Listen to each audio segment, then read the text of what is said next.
And happy Sunday. This is PFG Live, the podcast that asks you, does the weather really matter?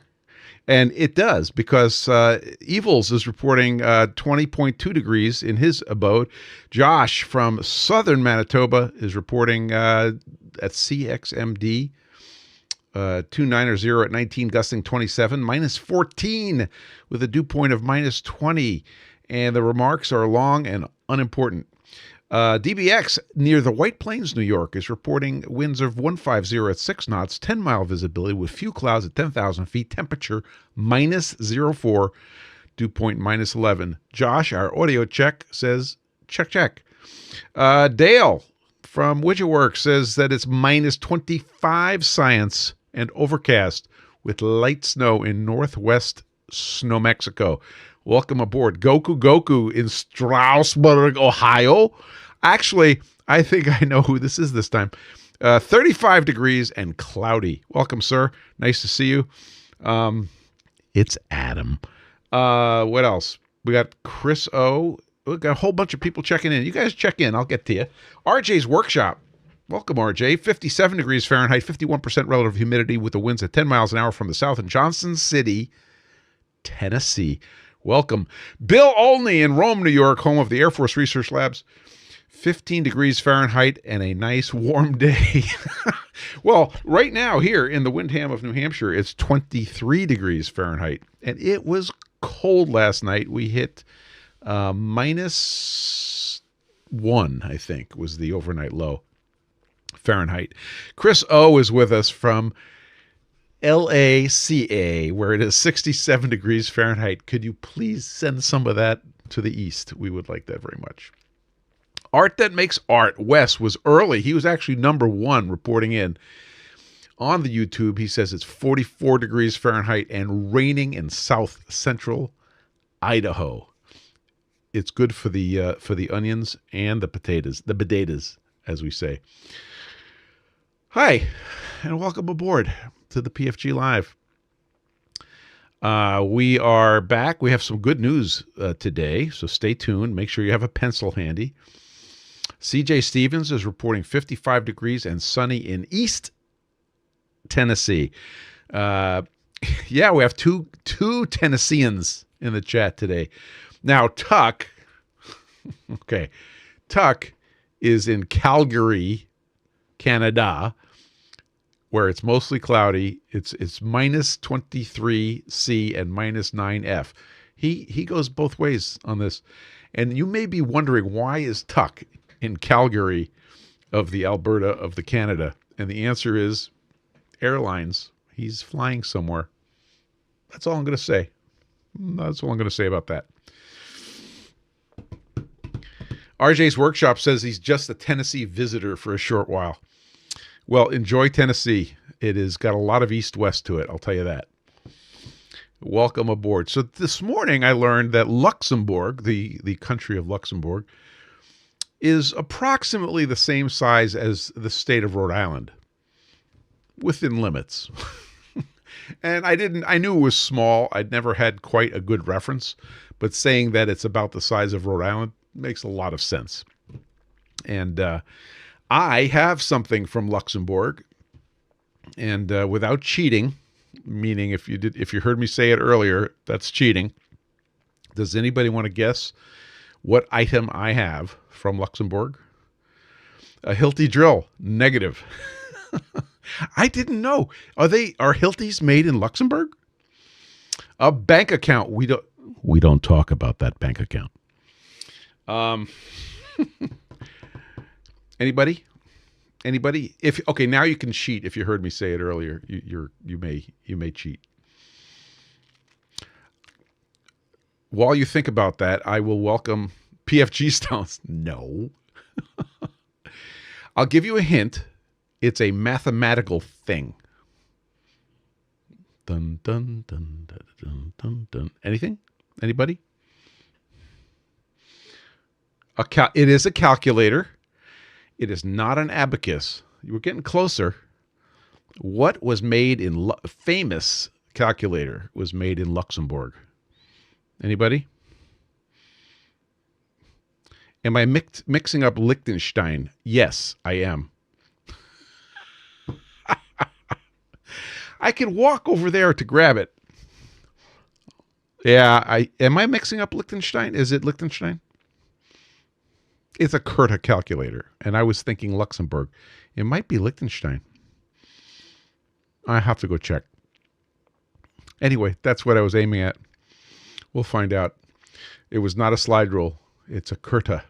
Paul Morley says, "Hey gang, Paul and the Big D checking in. Unseasonably warm in Dallas, 75 Fahrenheit, 24 C. That's nuts." Yeah, I guess it's Liechtenstein. Well, there you go. The false teeth capital of the world. Protein machining says it was conceived in Austria, according to Wikipedia. Yeah, but I think there was a little, I think he wanted it to be labeled. He did things to make sure it was made in, I guess, Liechtenstein. For another day. Well, welcome everybody. Let me say hi to everybody who is on our Discord server. That includes Josh, DBX, Lance K, Chris O, Dale, Goku, Daniel F, Paul Morley, Tucker, Protein Machining, Evils, RJ's Workshop, CJ Stevens, AJF, Jeff, and Bill Olney on the Discord. Welcome aboard. Lunchman is here with us. He says in the middle of Sweden, it's minus 4C. Proteum posted the Wikipedia entry.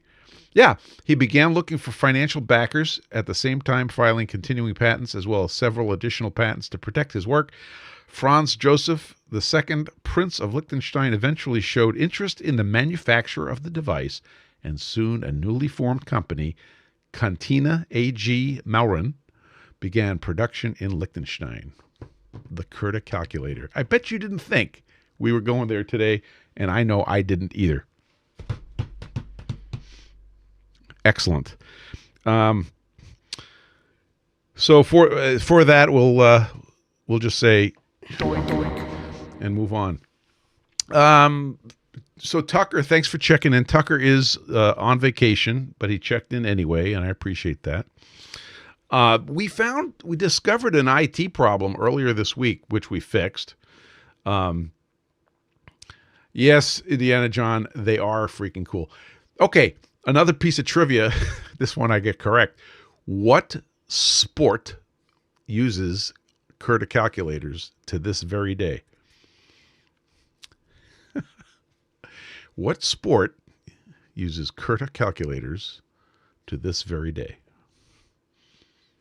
Anybody? Bueller?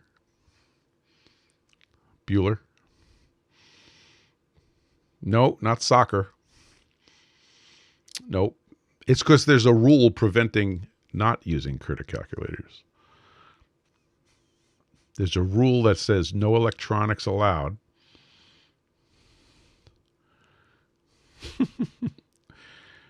Oh, it's very close. Paul's close. Formula One, no. Polo, no. Chess, incorrect. Road rallying. There's a whole class of road rallying where you're not allowed to use electronics, but you can use a Curta calculator.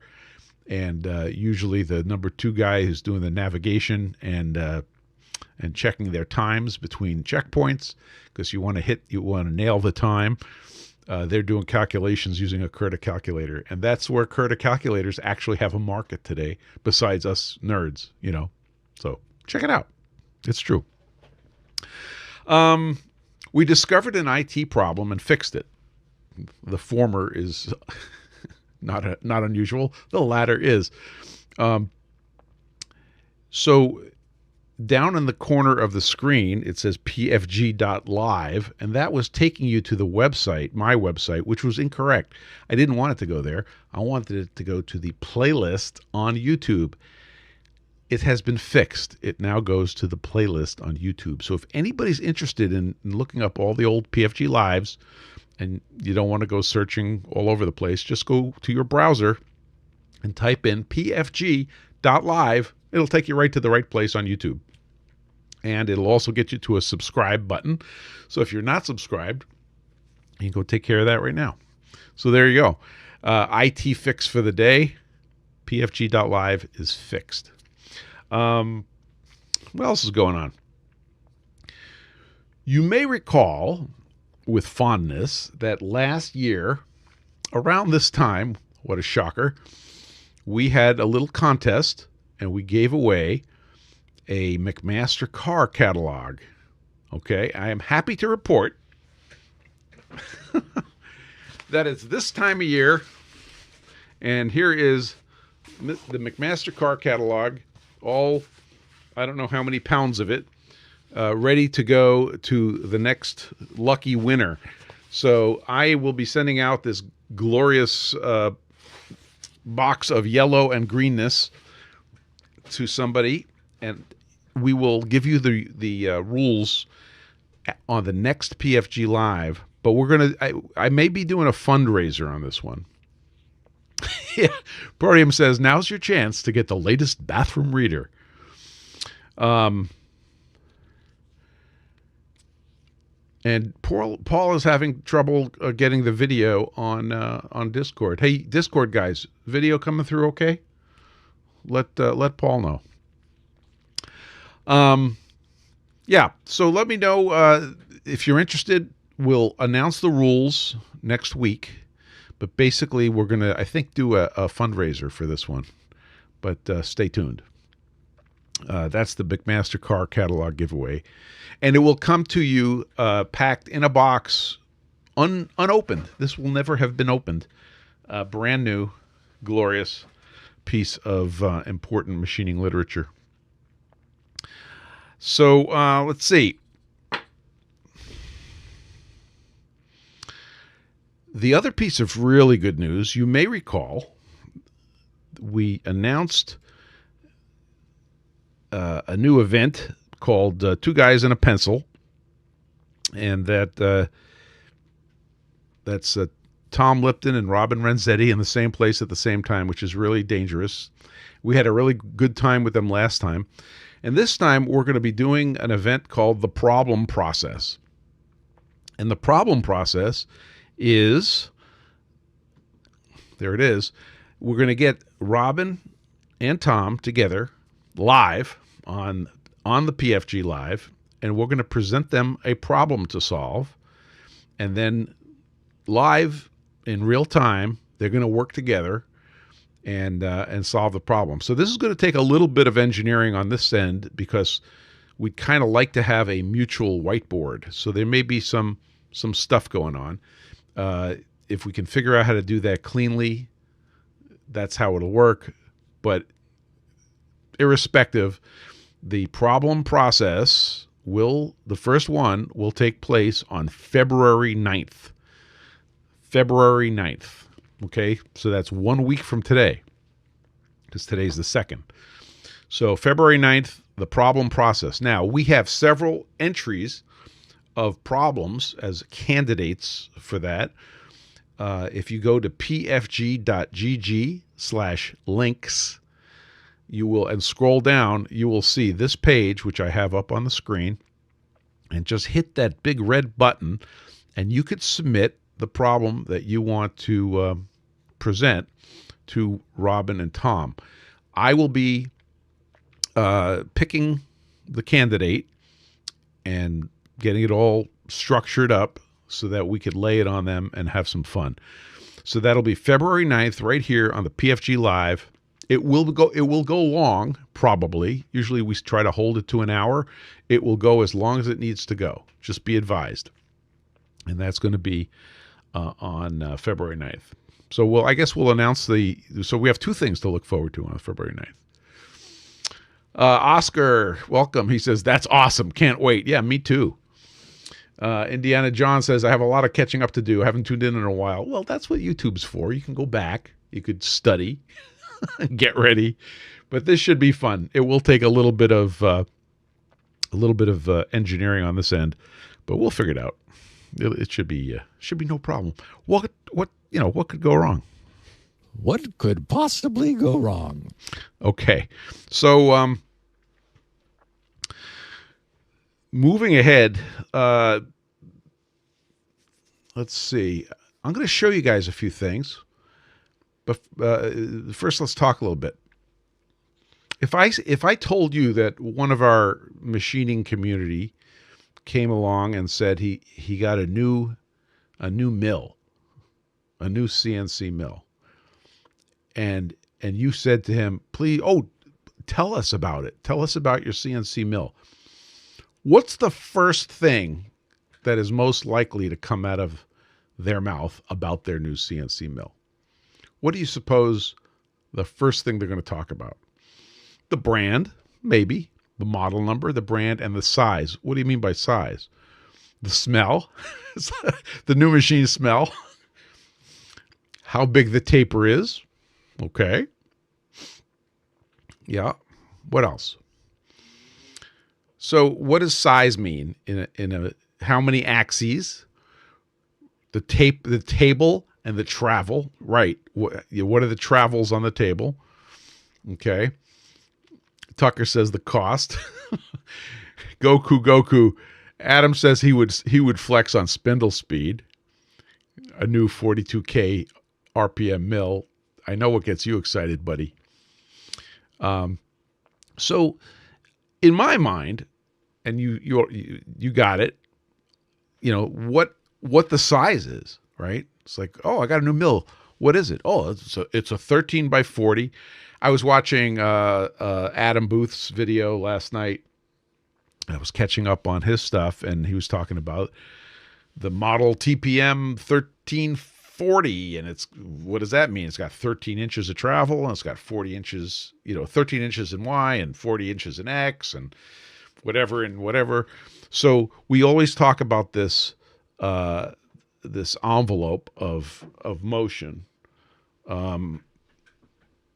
Do you want to be on the PFG.Live? No. I have to leave. I'm asking, can I borrow for a pair of calipers and where they would be? Look on that bench over there. And if it's not there, I can't help you, buddy. I need a pair of calipers.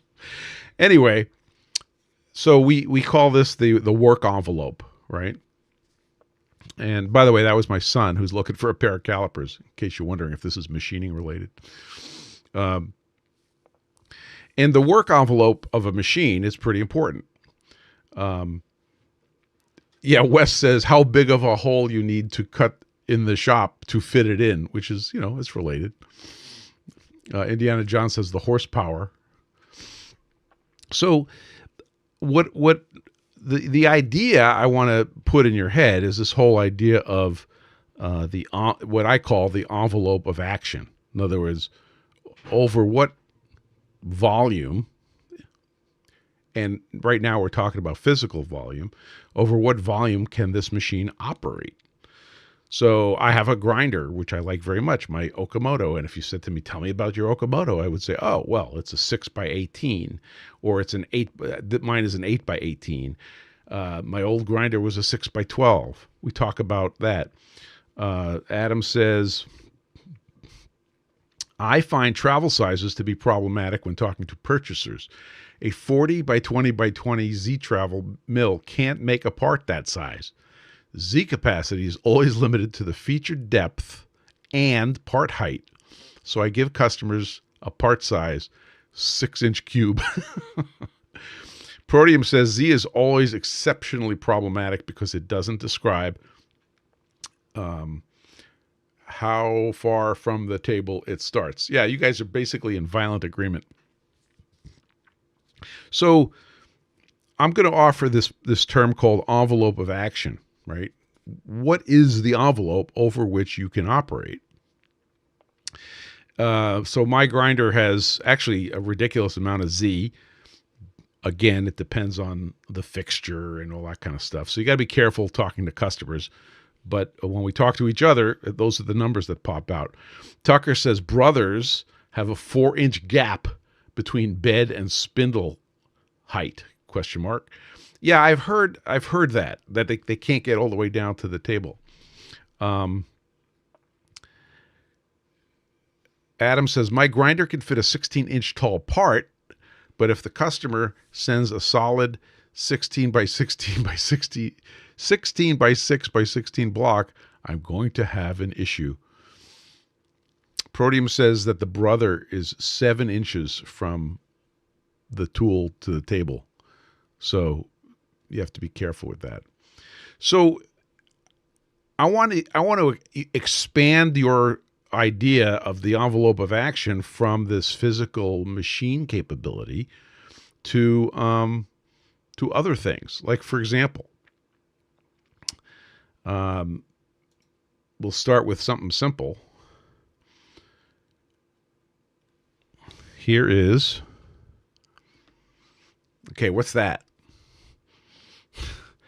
If you're listening to the audio podcast, this is the exciting part where you have no idea what I just put up on the screen.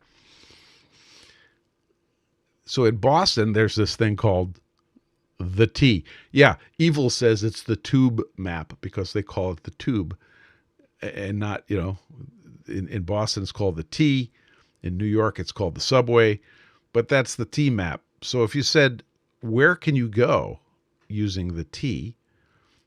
There's the answer. That's the T's envelope of action. And usually you'll go to the ends and you'll say, oh, that's how far I can go. Of course, if you ask Sam can say, oh, you go there, and then you get on the commuter rail, and then that can go, it can go there. So if I say the T, what's the envelope of action? You would refer to that, and you would say, okay, that's the envelope of action. That's how big, and it's pretty impressive. Actually. All right, here's another one. You ready? What's that? So this, in my world, this is a very important piece of graphics called a Smith chart. And the Smith chart is also a map of sorts.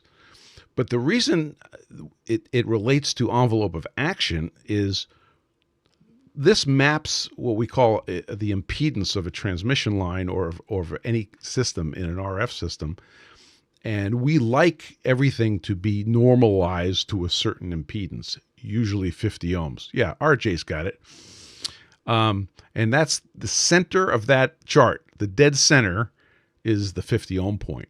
So here's the thing. If in RF engineering, if some impedance comes in elsewhere on the chart, there are ways to swing it and translate it down to the center of the chart.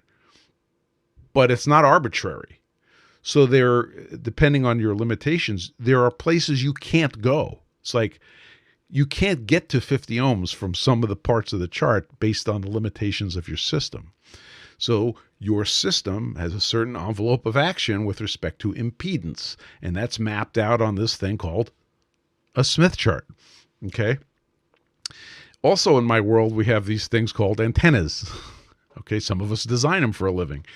And the envelope, this is literally a depiction of a 3D envelope of the signal strength coming off of an antenna. It's called an antenna pattern.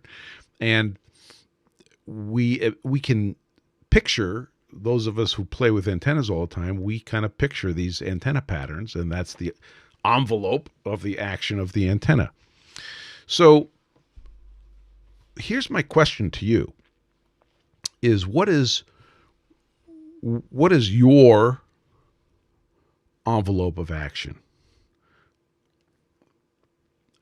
Now, there's a bunch of ways to interpret that. There's mental, right? What are the things that you have expertise in, and what are the things you don't have expertise in? What are the things you can do, and what are the things you can't do right now? Maybe tomorrow you'll be able to change it. Yeah, well, Adam, of course, there's nothing you can't do if you just make it a goal. But what I'm talking about is at any moment you have this envelope of action, and it's dynamic. It changes. Okay, so yeah, Dale says the only limit is how much money is on the table. Let me tell you, Dale is one of the most flexible people I've ever met as far as getting ready to do something in the machine shop. I remember when Dale got his EDM machine, never touched an EDM machine before. All of a sudden, it's like, I got 2 weeks to be an expert in EDM. And he was. Okay, so RJ says he can identify a Smith chart, but he can't use a Smith chart. But you know what? If I spent 1 hour with you, I could expand your envelope of action, and you could use a Smith chart. But what I want you to think about now is something that is uncomfortable to think about. And that is, what's your physical envelope of action? Okay. Some of us are very tall, and we can get stuff off the top shelf. And some of us are short, and we can't get stuff off the top shelf without grabbing a tool. Some of us have really great grip strength, and you can open the pickle jar. And some of us can't open the pickle jar, and we have to use a tool or get somebody else to do it. So we have a physical envelope of action. I'm a 4th degree black belt in Taekwondo. I'm an instructor. I've been thinking about this a lot because I know how high I can kick. I know how far I can kick. I know my envelope of action with respect to Taekwondo. Here's the thing. I'm not getting younger. So that envelope of action is changing. So there are some things which I was able to do 2 years ago, which are a problem now. So the shape of my envelope of action has changed. Okay. Same thing happens to us in the shop. We are really good at tightening something, loosening something, operating a particular tool, especially, a hand tool. We go to use a wire cutter and try to cut that piece of steel wire, and it's not what it used to be. So identifying, some people have physical envelopes of action which prevent them from walking long distances or climbing stairs, or some people need an assistive device to get around. That could be anything from, a walking stick to a wheelchair. And we have to recognize, okay, what do we have to work with? What do we want to accomplish? And now what are the tools we need to get that done? And that envelope is constantly changing. Gets better in some areas, gets smaller, or less good in other areas. Right? And it's constantly evolving. So as we go through our career, that total picture is just this dynamic, living 3D, 5D, 14D map of what we can do and what we have to work harder to do. Tucker says we call it the web chart. No, there is no web chart. Believe me, it's not chartable. They tried. So that's the envelope of action. We all know people who operate what seems to be well beyond their envelope of action. Jeff says, deciding to have this as my physical envelope may have negatively affected my current one. He was squatting 750 pounds 10 years ago.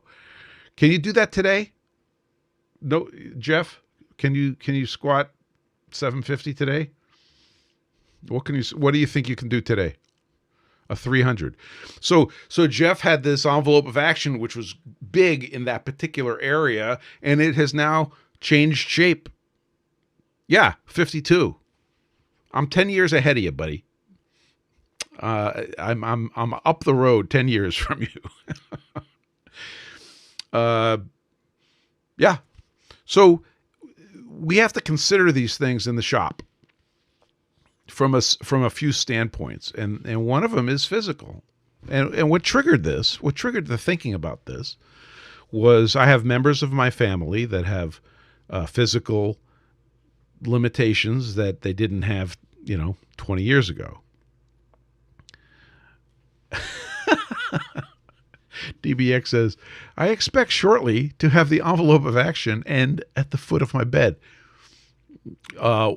So thinking about my family members and thinking about me, okay, I'm getting some problems in my primary gripper here, in my primary hand. And it's been bugging me. And it's been hurting. And I went to do some things that I always did.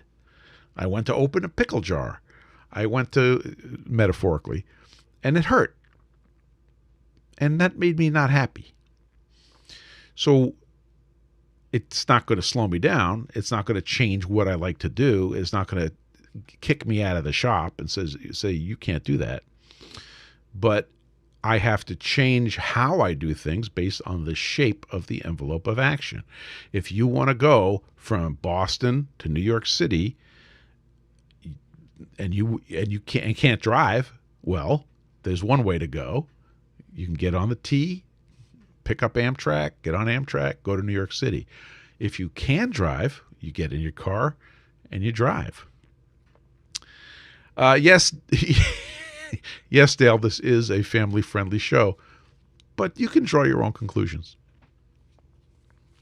So in a lot of ways, this is focusing on what you can do with the tools you have and the envelope of action that you presently have. It's not what you had 2 years ago. It's not going to be what you have 2 years from now. You just have to figure out what you do have and work with it. And this has been a very real thing. You've seen me wear a hand brace, on the video.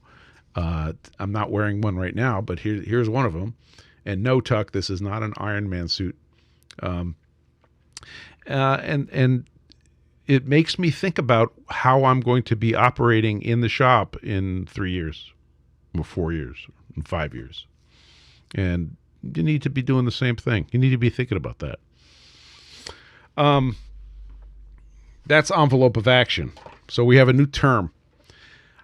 I prefer that term over of defining a system that of what you can do. Yeah. So Adam says, one day I'll remove a Kurt Weiss for the last time.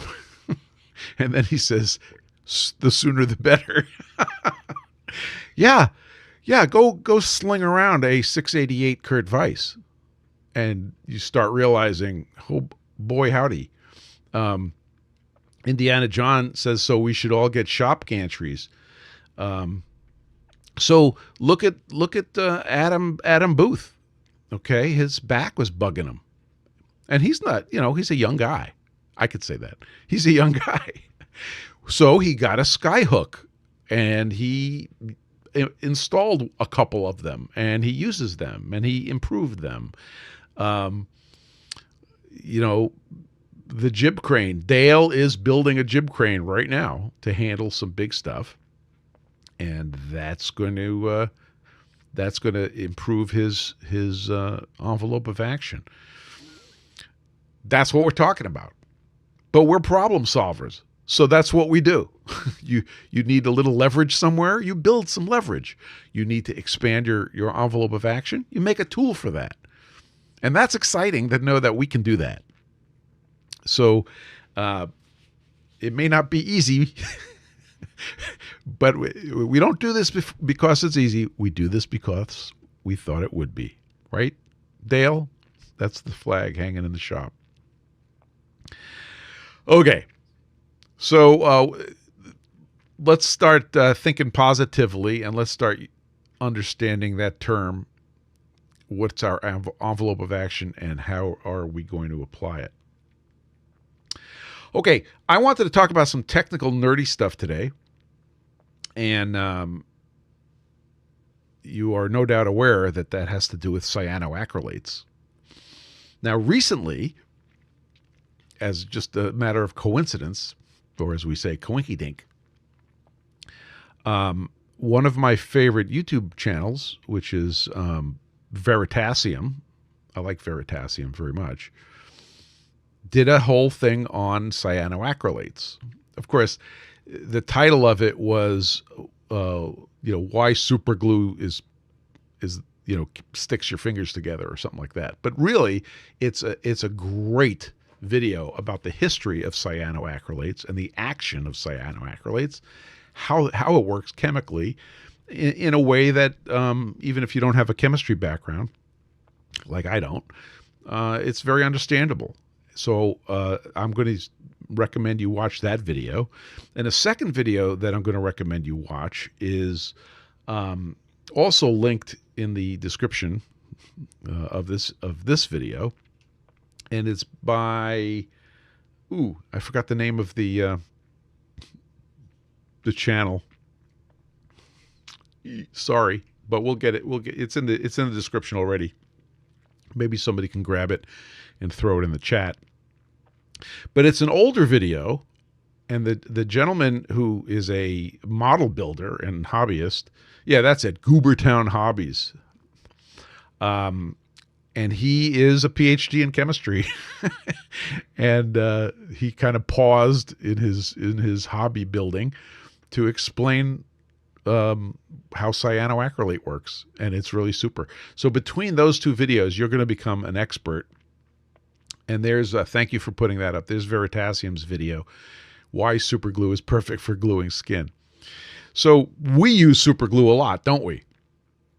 Indiana John says he's seen that video. Yeah, I think I might have brought it up or mentioned it before, but it's really excellent. Well, I use cyanoacrylates in the lab, in the shop, use it a lot, and that caused me to start thinking about that this week. And if you follow me on Instagram, you might have seen some pictures. I know I posted a lot of stuff to Discord, but I'll just work backwards here. This is my my rack of super glues that sits on the lab bench, and it's not complete. There's at least one missing, but most of these are Bob Smith Industries. And that is a company that I have no affiliation with, but I highly recommend their products. Bob Smith Industries pretty much focuses, their primary thing is cyanoacrylates. And the company has a great story, and I love supporting small companies with good stories, and this is one of them, okay?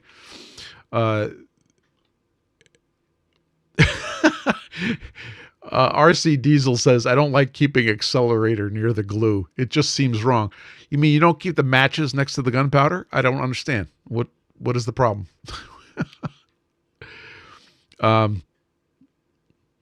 Yeah, so Paul, I had the same thought. Paul said it really well. He says, I was a bit surprised that Veritasium didn't talk specifically about accelerator, unless I missed it. I don't think he did, and I was thinking about the same thing, is that's a whole topic associated with cyanoacrylates that's very interesting. So if you're new to the cyanoacrylate game, this is the accelerator in my... yeah, Dale says he kind of... Josh says he kind of did. Dale says he glossed over it. So the accelerator is very interesting, and there's some things that are... not mentioned in any of those videos, which is pretty interesting about, he did talk about the baking soda. So the baking soda is a great trick. Let's not get ahead of ourselves. So cyanoacrylates are polymers. So what's a polymer? It's like a bunch of molecules that align themselves in a chain. But cyanoacrylates are really cool in that it's like having a whole bunch of Lego pieces. And then when they cure, they make themselves into chains, and one end of the chain is going to one part, the other end of the chain is going to the other part, and it chains them together. That's how the glue works. How it kicks off the reaction to start building that chain is interesting. In some cases, you hear people say, well, moisture makes it work. Well, there's a reason, and that's in the Veritasium video. accelerators make it kick off, and that's worth studying. That's in the other video for sure. He gets into it in some detail. But the magic of it is that it can cause that adhesion between two parts within seconds. And that in and of itself makes it fantastic. The original marketing for super glue was that, was just that. It was like you put a drop on, you put the two things together, you count to 3, and you're done. There's a little more finesse to that, especially in the areas that we're using them.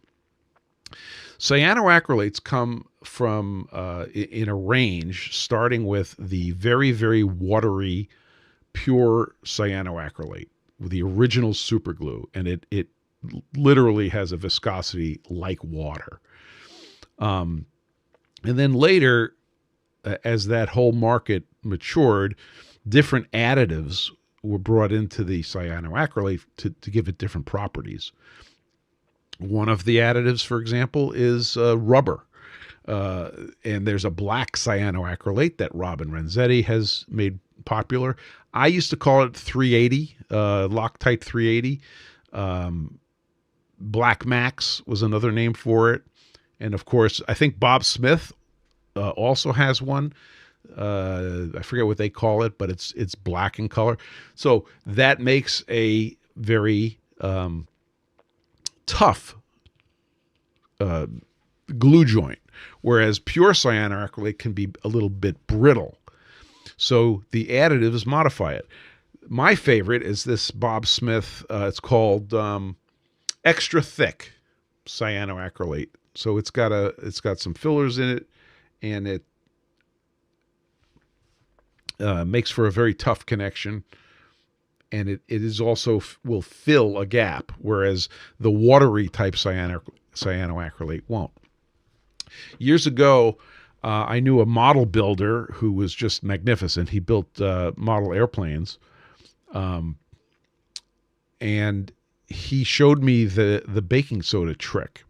So he was building with balsa wood, and he would sprinkle baking soda in the joint, and then he would take a round thing, and he would drag it along the joint, and it would make a fillet, and that fillet would now be made out of baking soda. And then he would take the watery cyanoacrylate and dribble the watery cyanoacrylate on that joint.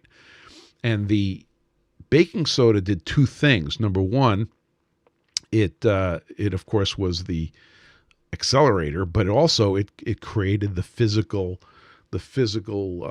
filler for the joint, and it worked spectacularly well. So if you are a cyanoacrylate guy and you haven't tried this, give it a shot. It's very interesting. And back then, which was 30 years ago, I don't think they had the wide spectrum of cyanoacrylate glues that we have today, and I think the watery stuff was about all you had. Art That Makes Art asks the most important question. He says, I don't understand why it won't set up in the bottle. I have a couple of bottles that have been stored on my bench without the lid on for several years, and they're still good. I cannot say that I understand it completely. I know that the Loctite products talk about curing in an anaerobic environment. In other words, when you deprive it of air, it kicks.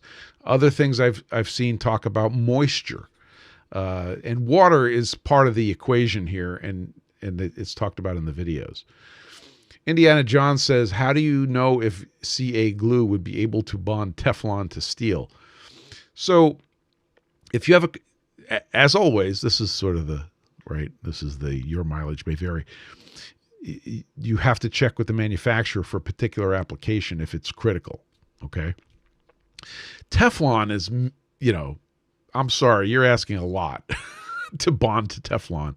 I personally know of no way to bond to Teflon. Is it possible? Maybe, but I don't know. But steel, cyanoacrylates bonding to steel, works very well. Paul points out that 380, also known as Black Max, has very high shear strength.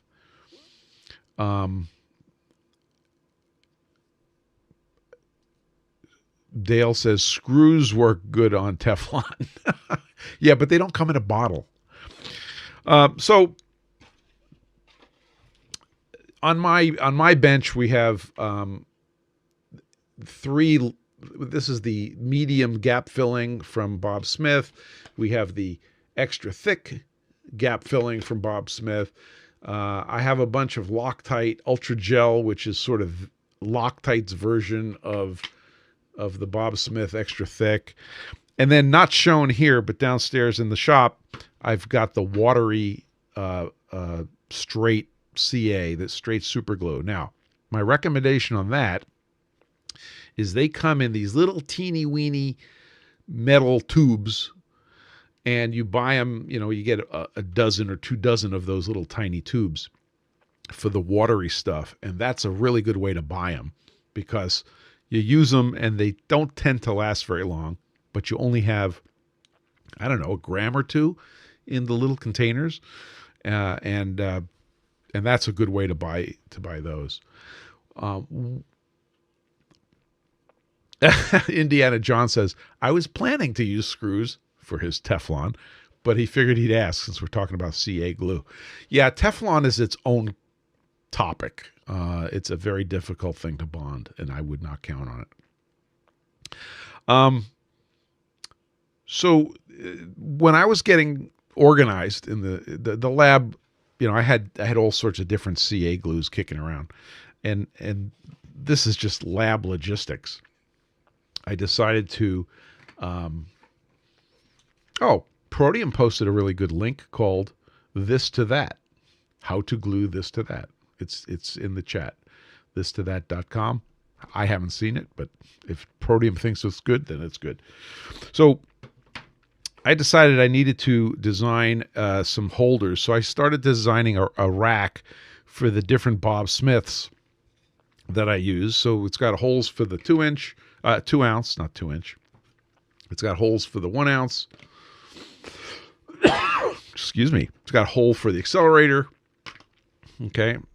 And my first revision of this used magnets to hold these things together. With apologies to Unix Carbide, who's allergic to magnets. But I decided that wasn't enough. So the sizing was good, and the size of these blocks was great. But I decided that the magnets was sufficient for sitting on the bench, but as soon as you went to lift it up, it was insufficient. The magnets weren't strong enough. So I switched to a method using a dovetail and the magnets. So this is the final version. This has a dovetail and a set of magnets. So the dovetail slides in with your fingers real easy, and then the magnets just keep it in place, and it's very strong, okay, and it doesn't fall apart. So these models I posted up on the Discord server, and I could save you the trouble of figuring out the size of the dovetails to make it 3D printable. But this is really nice. So now, sitting at my bench, I've got my rack of all my cyanoacrylates. I can reconfigure my rack based on what type of glues I need at that particular workstation, because there's at least, there's really 2, maybe 3 workstations. No, there are 3 workstations, and I can just decide what I need. And that works out really well. Now, the other thing you picked up from the thumbnail is that I keep them in the refrigerator. Now, I did not keep them in the refrigerator for a long time. I never really had a problem, but I was reading the Bob Smith Industries recommendations, and they do say that if you keep it in the refrigerator, it's good for it, and it will make it last longer. So I've started to use my lab refrigerator. Inside scoop, we got the refrigerator back from Sam because it was no longer needed at college. So That's back in the lab, and that's now holding all of our cyanoacrylates and solder paste and other stuff that really should be refrigerated. So if you have a shop refrigerator or a lab refrigerator, it's a good thing to do, is to keep your cyanoacrylate right next to your accelerator in the refrigerator. So yeah, Dale posts a label. It's a little hard to read about do's and don'ts. So let me talk a little bit about safety. So Bob Smith sells a debonder. In other words, if you glue your fingers together, which, by the way, it works really well to glue your fingers together, Bob Smith sells a debonder, which will dissolve the super glue joint, but also you could just use straight acetone.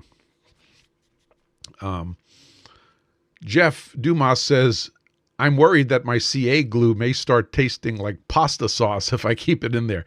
Yeah, I don't think you have to worry about that. It's been shown that the CA glue will not pick up any strange flavors. I've tested this. It works fine.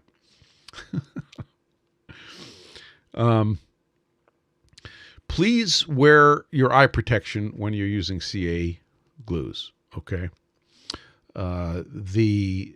There are fumes associated with curing of cyanoacrylates. Frequently, it's not a big deal because we're not using a high volume of it. I have a story about that. But please wear your safety glasses, number one. Number two, have a debonder handy. That could be like the Bob Smith debonder, okay? Or it could be acetone. Acetone will break the bond. And acetone it's the same as nail polish remover. There we go. Evil's got it. Nail polish remover, ethyl acetate, acetone.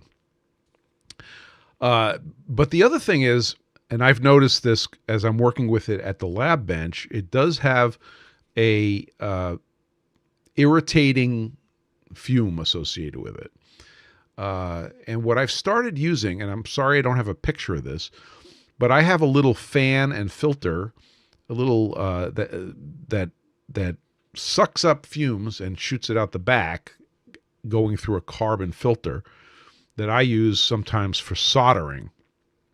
And Zeftronics is a company that I use a lot of their products on the electronics bench, and I'm using their fume extractor, and that is excellent for working with CA glue. So you just put that in front of you, you turn it on, it's a little noisy, and it'll take care of the fumes.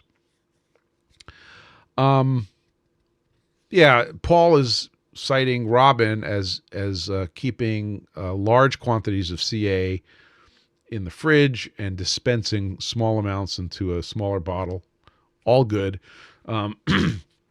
Oh, one of the guys asked me, how do you keep the nozzle clean? So the nozzles of the CA glues, in fact, let's just take a look at my nozzle, shall we? We're doing it live, people. So there's my nozzle, and it's not bad because I wipe my nozzle, but it's a little crusty. So you can end up with a clogged nozzle sometimes, and the idea is to keep a jar of acetone somewhere in your toolkit. I have a small jar from McMaster-Carr sitting on the workbench, and one of them is acetone, one of them is isopropyl, one of them is citric acid. But throwing the nozzle in some acetone and letting it soak will clean it right up. It might take a little while, but it'll clean it right up. And then you can go, blow it out or whatever and go back onto the bottle. Protium says we use the 2P-10 CA glue, and you can buy and keep new nozzles on hand. They're cheap. Okay, excellent. Dale says that bottle I posted is 250 milliliters, and it's at least 10 years old. Isn't that amazing? So, yeah, keeping the nozzles clean with acetone is a very good trick. What are some of the other tricks that you guys have? I'm starting to refrigerate it now. Where do you buy, so 2P-10, where do you buy that? Amazon. Okay. So let me give another plug. Again, hashtag not sponsored, no connection to this company, but Bob Smith Industries. If you go to your favorite hobby shop, okay, it's highly likely that they carry the Bob Smith Industries. Or you can go to go online and look for a hobby shop that has them, and you can go grab them anytime you need them. I don't think Home Depot has these. Home Depot does have lots of the Loctite products. Okay. Okay, and Dale says a local woodworking shop is where they get the 2P-10.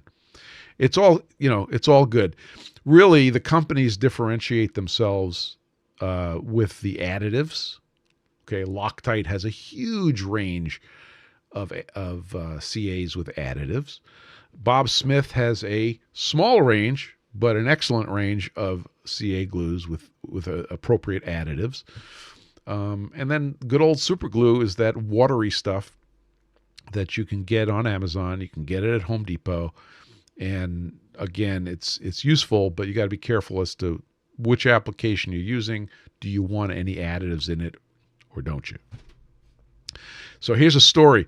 So years ago when I was working for a company, which tells you it was a lot of years ago, I designed an antenna, and it was there was a plastic part that got machined, and some wire, the coil was wrapped around it, and there was a wire that went inside. Anyway, we used Robin's favorite, the 380, the Black Max, and that potted a certain area of this little antenna part.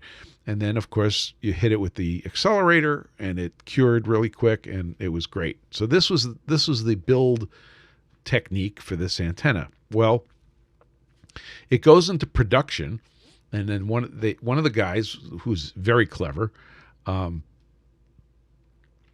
a 2x4 and made, like, I don't know, 10 or 15 stations to build this antenna. So he did that, and then, and he's being very manufacturing efficient. And he goes and he uses the Black Max on all 15, and now he gets out the accelerator, and he starts pumping accelerator on all 15. And next thing you know, they're dragging him outside to get some fresh air because he overdid it. And he was overcome by fumes. No harm done. He wasn't hurt, but he absolutely had to be helped outside to get some fresh air. So again, you're using chemicals, use a little common sense. However, it's the best thing since sliced bread. RC Diesel says better brands seem to last longer before they go solid in the bottle. So I'm all for it. Evil says, while I have my bottle in the freezer, I do recommend buying the cheap small tubes, and assuming you throw it out after a use to avoid trying to keep it usable. Yeah. I find that the ones with the filler in it, which take a little longer to cure, there's a hint there, seem to be much more stable in a large quantity. But for me, a large quantity is 2 ounces. So there you go. So that's cyanoacrylates. That's my organizing system for cyanoacrylates. If anybody's interested in this model and you're not on our Discord server, come join us on the Discord server, or just drop me a note and I'll get you the information. I could also put this up on one of the usual suspects, but I haven't done that yet.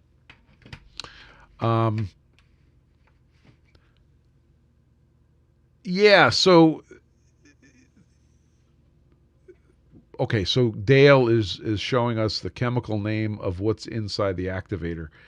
I'm not going to dive into that because it's too much.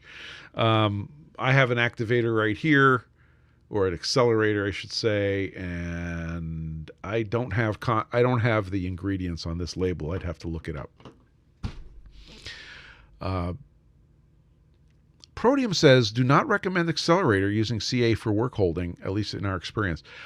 I have noticed that accelerator causes like if you put a drop of it down and then you hit it with the accelerator, it will physically shrink or change shape. Dale says it makes it more brittle. I know that Adam uses it on the grinding chuck. He did a video showing his use of it, and he's using the 380. Okay, he's using the rubber filled one, so that takes away the brittle argument.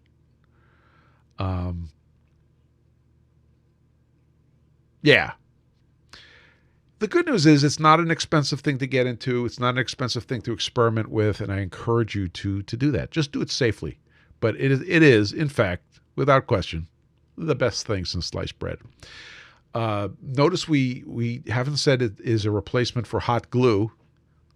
It's a really good replacement for hot glue. But if you need to fill a volume, it's not the stuff, okay? That's how. Evil says it's so good it can unslice bread. Yes, it can. That is exactly correct. All right. Last chance for comments on the cyanoacrylate argument. Adam says it's not uncommon for me to finish a part and the grinder and to have the glue have such a hard scab yet be runny underneath. The accelerator doesn't let it harden through. Yeah. So accelerator should be used cautiously.